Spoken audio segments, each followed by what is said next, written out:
Hey everybody, welcome again to another episode of the ADHD Shop. I'm Ash, the engineer with more projects than common sense. And if you're like me and are stuck behind a desk all day,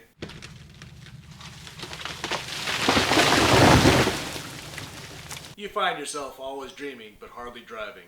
So here we are in my garage during this COVID lockdown, and while TikTok didn't work for me, I'ma show you how to get it. It go right foot up, left foot slide, left foot up, right foot slide. Basically, I'm figured now's a good chance to overthink things and make some videos and talk about some of these projects I have going on. Now, I'm not a mechanic, nor do I claim to be, but over the years I've accumulated a ton of experience troubleshooting engineering problems that put me in the right train of thought when it comes time to maintaining some of these older vehicles. Yeah, I've seen some things. Over the last 20 years or so, I've bought and sold a ton of vehicles, from complete basket cases. Ooh, it's got no engine and a ton of rust. But it's red! Okay, just take my money. To ones where the previous owner has sunk a ton of time and money in claiming it to be a complete restoration. 150, 145, and 4. And whether it's the electrical system or something in the driveline, at some point in time someone worked on these cars to keep them running. But who knows whether or not their intentions were good or they were just trying to get this thing out the door for the next sucker. And that's where I come in. With a little bit of time and money and a whole lot of patience, I like to keep these things on the road with a little series I'd like to call In the Eyes of the Headlights.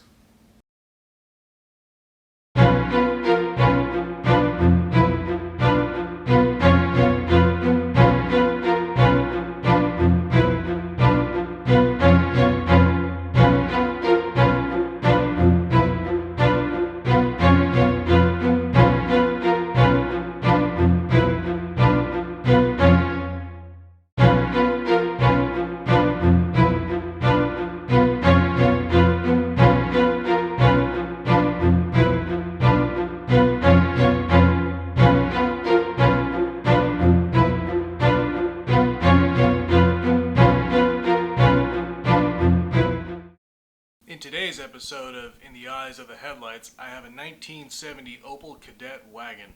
Now, you don't see too many of these things on the road, but these were originally sold in GM dealerships back in the 70s, and so who can say no to a cool two-door wagon from the 70s? I certainly can't, but when I got this thing, of course, it had its share of little issues here and there, and the biggest problem was this noise coming from the rear end that I couldn't figure out until I put a video camera in the back.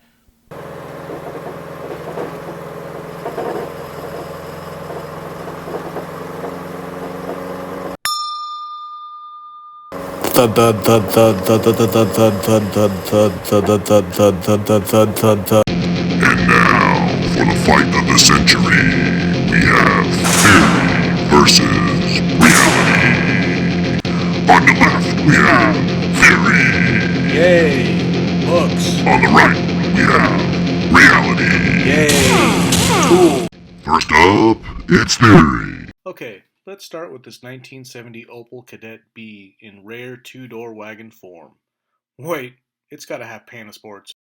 I love me some Panasports. Or maybe even some mini lights. Sweet. Okay, let's look inside this Opel. Towards the front of the car, under the hood, we have the radiator, used to cool the engine while it's operating.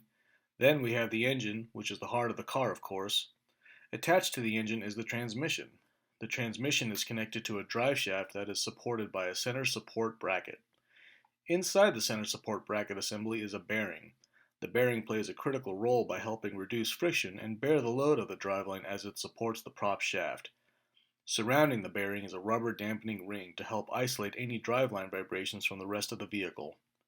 The next part of the assembly is the torque tube that is connected to the center support bracket through a series of rubber stops and support bushings. Inside of the torque tube is a prop shaft that rotates with the drive shaft coupled to the transmission. While the prop shaft rotates, the torque tube is coupled to the rear axle. The torque tube assists with the up and down movement and rotation of the rear axle and suspension, while the prop shaft transmits ends in torque and speed to the rear axle. The Opel is unique in comparison to other European cars like the BMW 2002, which relied on a fully independent rear suspension. The Opel instead offered a solid axle that was more common in American muscle cars and sedans. This is a much more affordable approach with some difference in ride quality and performance. The rear axle in this case is connected to the rear drive wheels. Now let's say, you have a pair of Weber DCOE side draft carbs on your Opel. Man, some Weber DCOE side drafts. Better swap out the emulsion tubes for an F16 or an F2. Cause who needs good fuel economy? As those carbs dump fuel into the engine has a tendency to vibrate, especially if those carb settings are off or the timing is off. Now let's say you start driving, and the rear axle, drive wheels, and the torque tube and prop shaft assembly are moving relative to the center support bearing. What happens in the inside of that center support bearing? Let's slice it and see. Now we are looking at the center bracket head on. We have the housing and the actual center support bearing and dampening ring, or isolator. Now you can see the torque tube and prop shaft, which is connected to the center support bracket with support bushings. On the top and bottom of the torque tube are upper and lower stops that act, as the name implies, stops to the torque tube. These are connected to the center bracket but not connected to the torque tube. Now let's say you take a turn and allow the rear axle to rotate. The torque tube takes this twist from the rear axle and transmits the load to the support bushings. It's critical that the bushings are in good shape and are connected to the torque tube to prevent any misalignment of the prop shaft and bearing. When the rear axle moves up and down, say after driving over a speed bump, the support bushings still play a role in holding the torque tube in place, but the upper and lower stops now act as limits for the torque tube from moving too much. Let's look at the center bearing, dampening ring, and prop shaft. All of those vibrations that are transmitted from the road make that prop shaft and bearing bounce around in that dampening ring. Over time, that dampening ring will incur significant wear and tear as rubber weakens from age, heat, and just from driving over 50 years. That weakening will cause misalignment of that prop shaft bearing, and which lessens the life of the bearing and ultimately a clinking sound as the metal from the bearing hits the support bracket. This may be the problem. Now, reality. Well, it's pretty much the same thing except with Parts. the dampening ring appears to be dry and cracked, which may be causing that center bearing to flop around and contribute to the noise, along with the separated support bushings. If you push against the drive shaft, the assembly should be stiff with little movement. In this case, it wobbles around, which means that the dampening ring is damaged. Hey, reality, let's end this age-long-winded argument and give these viewers a sweet comparison of all the parts and compare them to an engineering drawing of their layout. That's what teamwork is all about, friend. Let's high five and do this. Okay, so we got the torque tube, prop shaft, upper and lower stops and support bushings, and finally the center support bearing, damper ring, drive shaft yoke, and prop shaft lock nut. Come on, no wonder your projects take so long. Let's go ahead and fix this thing already. I started by removing the drive shaft yoke, center support bracket, and torque tube assembly. With plenty of degreaser, I thoroughly cleaned the unit and removed 50 years of gunk. I began tearing the torque tube assembly apart, keeping track of the hardware and their location on the vehicle. Yet he lost 2 bolts. I also marked the drive shaft yoke and prop shaft to make sure that there's no issue of balancing when reassembling. I figured while I was in there, I'll bead blast the torque tube and center support bracket and apply a fresh coat of epoxy primer. I let it dry directly over our vegetable fryers. Epoxy covered garlic. I began to rebuild the center bracket assembly. All the hardware was installed with a mild thread locker after inspection of all the threads. Any bolts that seemed to be dull or stripped were replaced. I took the new stiffer dampering ring and left it in the hot sun to soften for installation. I replaced the center bearing by removing the casing around the original bearing, which retains the bearing inside of the damper ring through these tabs. A similar tab feature on the bearing casing allows the use of a screwdriver to pry the casing apart to install the new bearing. The rubber damper ring has also protruding grooves which position the isolator inside of the bracket. Proper intention is necessary to ensure the damping ring is mounted into the bracket thoroughly.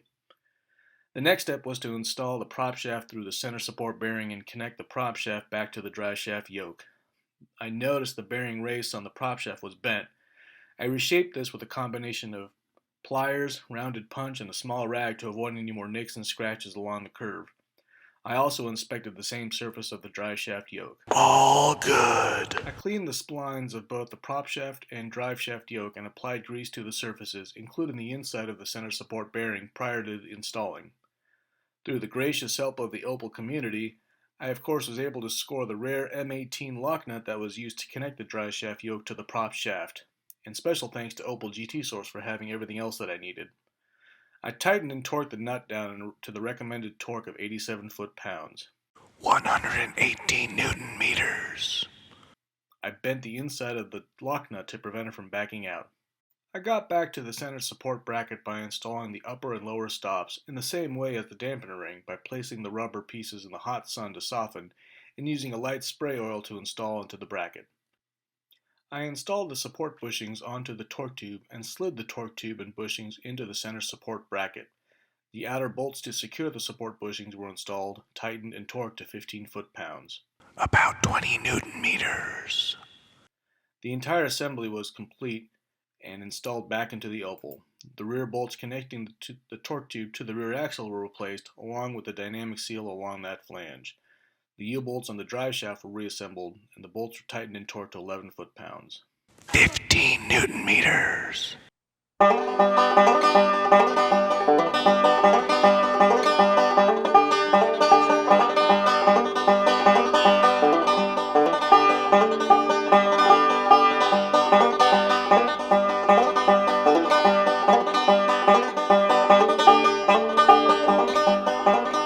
Okay, remember that radiator and engine and transmission? Oh, and the Weber DCOE 40s? Well, underneath the Webers is an exhaust manifold, or headers, that are connected to the engine. This Opel had the rest of the exhaust rigidly coupled to the header, allowing the exhaust to exit from the rear of the car. Let's start that car again. What happens? Well, the engine and header are now moving relative to the fixed exhaust system. This was causing that mating end between the header and the exhaust to come loose and allow for the exhaust to seep into the passenger area. The fix? Installing a flexible coupler and unitizing the exhaust to the vehicle. This allows a safe and flexible connection between the moving engine and fixed car exhaust, and will hopefully prevent any exhaust leaks. The original 3-bolt flange of the exhaust was broken and was replaced with the flex coupler along with a more secure clamp-style flange. The original was cut off and the new hardware was welded in its place. Let's face it, the original seatbelts were a hassle. Although they exceeded the US safety regulations of 1970, they weren't up to speed in today's hustle and bustle and stop-and-go traffic. These were replaced with nice retractable units from Opel GT Source. Luckily, no additional nut or welding was required along the B-pillar. The new units dropped right in the existing tapped holes. The water temp gauge didn't seem like it was working, nor was the aftermarket oil pressure gauge that was screwed into the transmission tunnel. I replaced both the oil pressure and water temperature sensor, along with installing loom around the originally exposed engine wiring. I then installed 3 aftermarket gauges that I installed into custom gauge pods that I made out of salt and pepper shakers and welded to be aimed right at my face. The chassis battery was not securely mounted in the Opel and needed to be attached to prevent it from coming loose while driving. It was clear that the area was replaced with sheet metal at some point, maybe due to a leaking battery or rust, but the replacement metal was bent and thin. I then made a simple bracket using 1-inch L channel by taking the outer dimensions of the battery, the width, the length, the width, and the length, and notching 90-degree angles at the corresponding points on the channel. After sandblasting the part, I bent the L channel at the notches to 90 degrees to create the bottom tray. I then welded coupling nuts to the front and back of the tray. I then made the upper brace using 1/2 inch square stock and the same 1-inch L channel.